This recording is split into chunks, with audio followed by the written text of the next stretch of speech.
BrenTech here, where tech is made simple. So once again, we have another dev channel build for this week, and this week it's build 25236, which is now the latest Windows 11 Insider preview build, which Microsoft made available on the 2nd of November, which was late yesterday in my region.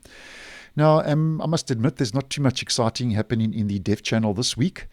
But as I like to do more or less on a weekly basis, just to keep you up to speed as to some new features and developments that Microsoft is working on in the early preview builds of Windows 11. And this week, the new feature is they are trying to improve the search shortcuts. And Microsoft say they are trying out different ways to provide tips on how to use Windows Search via the taskbar. And in this example, we can see here's a tip, faster way to search the web. Simply press Windows logo, key and S, and type to search. So that's just a tip that they are using to try and improve the search shortcuts. And at this stage, this is only available to some English-speaking Windows insiders in the United States, so just take note of that. And then the next new improvement is really just an update to the Microsoft Store in build 25236.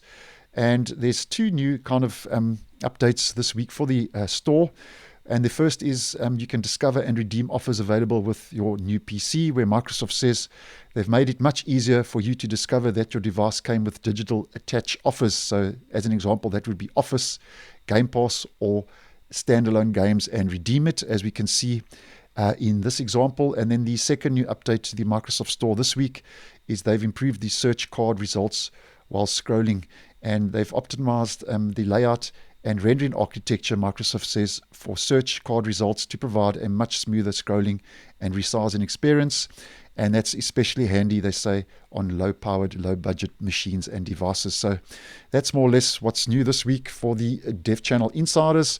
Just that new improved search on the taskbar with the tips, and then those two updates to the Microsoft Store. And over and above that, we get the general improvements and those bug fixes that Microsoft does roll out on a weekly basis to the Dev Channel insiders. So thanks for watching, and I will see you in the next one.